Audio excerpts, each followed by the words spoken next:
아멘. 오늘도 말씀과 기도로 금요일 하루를 시작하는 우리 모든 성도들 가운데 하나님의 놀라운 은혜가 언제나 함께하여 주시기를 주님의 이름으로 간절히 축원드립니다. 오늘 통독할 말씀은 느헤미야 4장에서 6장까지 말씀입니다. 그리고 오늘 살펴볼 말씀은 4장과 6장 말씀입니다. 4장 1절에서 6절까지 말씀에서는 대적들의 조롱을 통한 성벽 재건 공사 방해와 그로 인한 느헤미야의 기도 및 대적들의 방해 속에서도 성벽 재건 공사가 계속 진행된 사실을 보도하고 있습니다. 먼저 1절에서 3절은 산발락과 도비야가 이스라엘 자손들이 성을 중건하기 시작하였다는 소식을 듣고 이스라엘 자손들을 향하여 조롱과 독설을 퍼부은 사실을 보도하고 있습니다. 즉 산발락과 도비야는 느헤미야의 성벽 재건 호소를 들은 이스라엘 자손이 성벽을 재건하기로 결의하였을 때 그 일이 왕을 반역하는 일이라고 협박하였음에도 불구하고 이스라엘 자손들이 개의치 않고 느헤미야의 주도로 성벽 재건 공사를 시작하자 이스라엘 자손들을 향하여 그들은 도무지 예루살렘 성벽을 다시 세울 만한 힘이 없을 뿐만 아니라 비록 성벽을 다시 세운다 할지라도 부실하여 여우만 올라가도 무너질 것이라고 조롱한 것입니다. 이러한 조롱과 독설은 이스라엘 자손들의 사기를 저하시켜서 성벽을 재건하는 일을 중단케 하려는 고도의 심리적인 술책이었습니다. 다음으로 4절에서 5절은 이스라엘 자손들의 사기를 저하시켜서 성벽 재건 공사를 중단시키려는 산발락과 도비야의 조롱을 들은 느헤미야의 기도로서 산발락과 도비야의 모욕이 도리어 자신들에게로 돌아가서 이방인들의 노략거리가 되게 해달라고 강구한 사실을 보도하고 있습니다. 6절은 산발락과 도비야의 악의적인 조롱에도 불구하고 이스라엘 자손들이 온 힘을 기울여 성벽 재건 공사를 함으로써 마침내 성벽의 둘레가 하나로 연결되고 높이도 절반가량 올라갔음을 보도하고 있습니다. 7절에서 14절까지 말씀은 군사적 위협을 통한 대적들의 성벽 재건 방해 계획과 백성들의 사기 저하 및 느헤미야의 대처에 대하여 보도하고 있습니다. 본문을 보면 산발락을 비롯한 대적들은 자신들의 조롱에도 불구하고 이스라엘 자손들이 사기가 저하되지 않고 성벽 재건에 진력함으로써 예루살렘 성벽이 재건되어 가자 화가 치밀어서 일시에 예루살렘을 쳐서 성을 혼란에 빠뜨림으로써 성벽 재건을 무산시키라는 계획을 세웠습니다. 느헤미야는 이에 맞서서 하나님께 기도하고 파수꾼을 세워 주야로 방비하게 하였습니다. 그러나 오랜 기간의 공사로 인하여 백성들은 지쳐 있었고 거기다 대적들이 기습 공격할 것이라는 소문으로 인하여 모두 두려움에 빠져 사기가 저하되었으며 그로 인해 성벽 재건 공사는 제대로 진행될 수 없었습니다. 실로 이스라엘의 성벽 재건 공사는 최대의 위기를 맞게 된 것입니다. 이에 느헤미야는 백성들로 하여금 예루살렘 성 뒤에 낮고 넓은 곳으로 무장하여 집결케 한 뒤에 대적들을 두려워하지 말고 하나님을 의지하여 형제와 자녀와 아내와 집을 위하여 싸울 것을 독려하는 등 당면한 위기에 적극 대처하였습니다. 결국 이러한 느헤미야의 적극적인 대처는 이후의 기록을 통해서 알 수 있듯이 대적들의 군사적 위협을 무력화시킬 수 있었습니다. 15절에서 23절까지 말씀은 대적들의 군사적 위협 속에서 진행된 성벽 재건 공사의 양상에 대하여 보도하고 있습니다. 본문을 보면 먼저 이스라엘 대적들이 자신들의 계획을 이스라엘이 눈치챘다는 소식을 들었습니다. 이는 대적들이 느헤미야의 적극적인 대처로 인하여 이스라엘을 기습 공격하려던 계획을 포기할 수밖에 없었음을 시사하여 줍니다. 이는 이어지는 하나님께서 그들의 꾀를 패하셨다는 표현으로 확인할 수 있습니다. 그러므로 이스라엘 백성들은 다시 성으로 돌아와 성벽 재건 공사를 재개할 수 있었습니다. 그러나 이때에도 느헤미야는 자기 수하 사람들에 대해서는 절반만 공사에 투입하고 절반은 무장시켜서 경계 근무를 하게 하는가 하면 백성들도 무장을 하고 성벽 공사에 임하도록 조치하는 등 긴장의 끈을 놓지 않았습니다. 또한 나팔 소리가 들리면 그 소리가 들리는 곳으로 모이라고 지시하므로 혹시라도 있을 수 있는 대적들의 기습 공격에 대비하고 하나님께서 그들을 위해 싸워주실 것이라고 격려함으로 용기를 갖고 성벽 재건 공사에 임하게 하였습니다.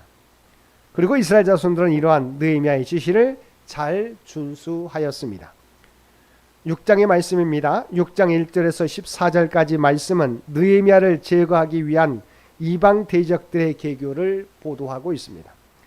1절에서 4절은 예루살렘 성벽 재건이 완료되었다는 소식을 들은 이방 대적자들이 느헤미야를 살해하기 위한 뜻을 가지고 느헤미야에게 4번씩이나 거듭하여 오노 평지에서 회담을 갖자고 제의한 사실을 보도하고 있습니다.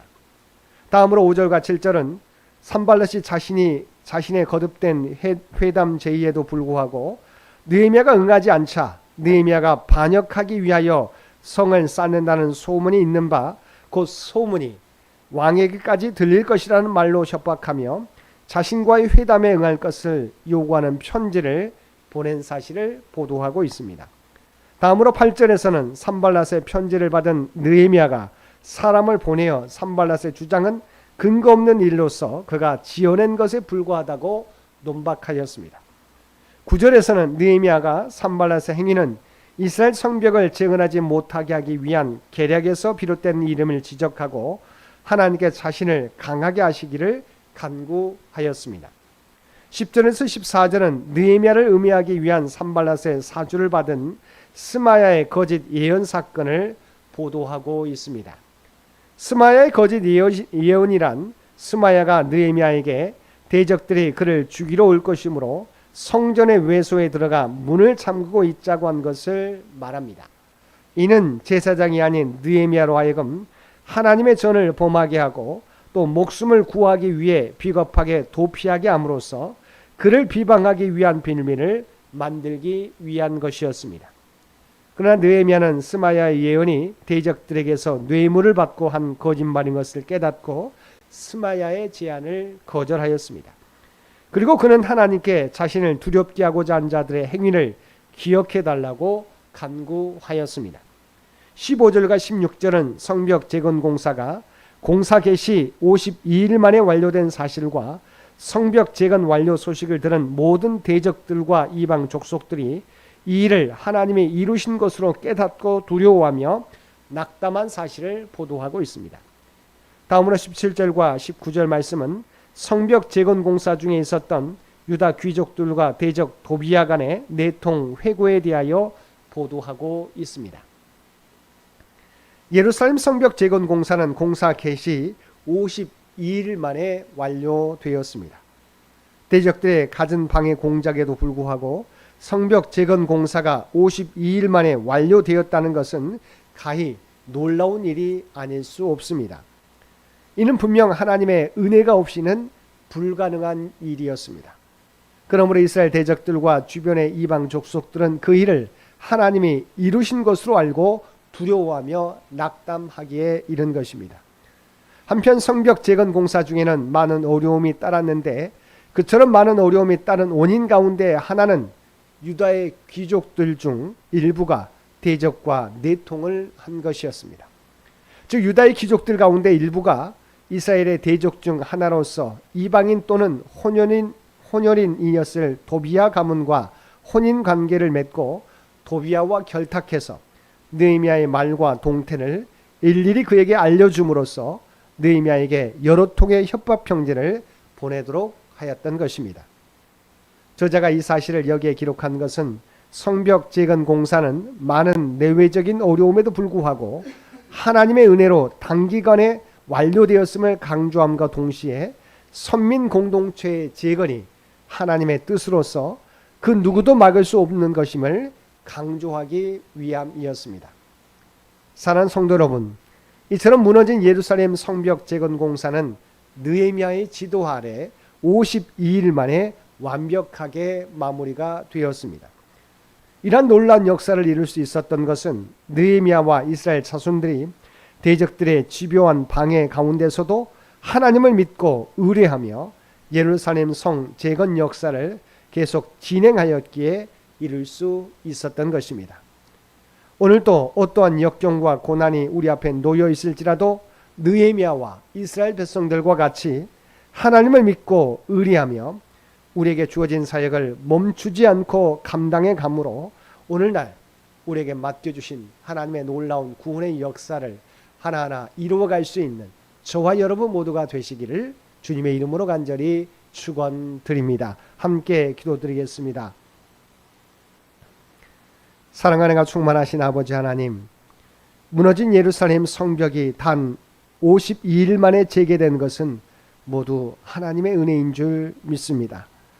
느헤미야를 통해서 갖은 방해 공작과 협박에도 불구하고 귀한 사명을 감당케 하셨던 것처럼 오늘날 우리에게 맡겨주신 사명, 느헤미야와 같이 이스라엘 백성들과 같이 주님만을 의지하며 잘 감당해 나가는 저희 모두가 되게 하여 주옵소서. 오늘도 이 나라와 이 민족을 위하여 기도하옵나니 주께서 우리의 간구를 들어주시고 주께서 친히 통치하시고 인도하여 주시기를 원합니다. 100주년을 준비하며 나아가는 창현재단을 기억하여 주시고 이 재단을 통해서 이루어갈 일들을 내 창현재단을 통해서 이루어갈 수 있도록 귀한 은혜를 우리 모두에게 허락하여 주시옵소서. 특별히 간구하옵기는 이세중 올로자노님과 연로하신 권사님 많은 성도들을 기억하여 주시고 오직 주님만을 의지하며 나아가옵나니 주께서 아시지요. 주의 능력의 손을 펴주시어서 아버지 하나님 안수하여 주시어서 놀라운 구원의 역사가 기적의 역사가 나타날 수 있도록 귀한 은총 허락하여 주옵소서. 생명의 기운이 생명의 세포가 아버지 하나님 장로님과 많은 성도들 가운데 임할 수 있도록 귀한 은총 허락하여 주옵소서. 오늘 또 우리 모두에게 복된 하루를 허락해 주신 것 진심으로 감사드립니다. 아버지 하나님, 오늘도 우리가 하나님의 백성이라고 하는 정체성을 가지고 살아가게 하여 주옵소서. 늘 말씀과 주님과 동행하며 살아가는 우리 모두가 되게 하여 주옵소서. 특별히 우리가 발을 딛고 살아가는 삶의 현장 가운데 그리스도의 아름다운 향기와 선한 영향력을 드러내며 살아가게 하여 주옵소서. 이 모든 간구 우리를 구원하여 주신 예수님의 이름으로 간절히 기도드리옵나이다. 아멘.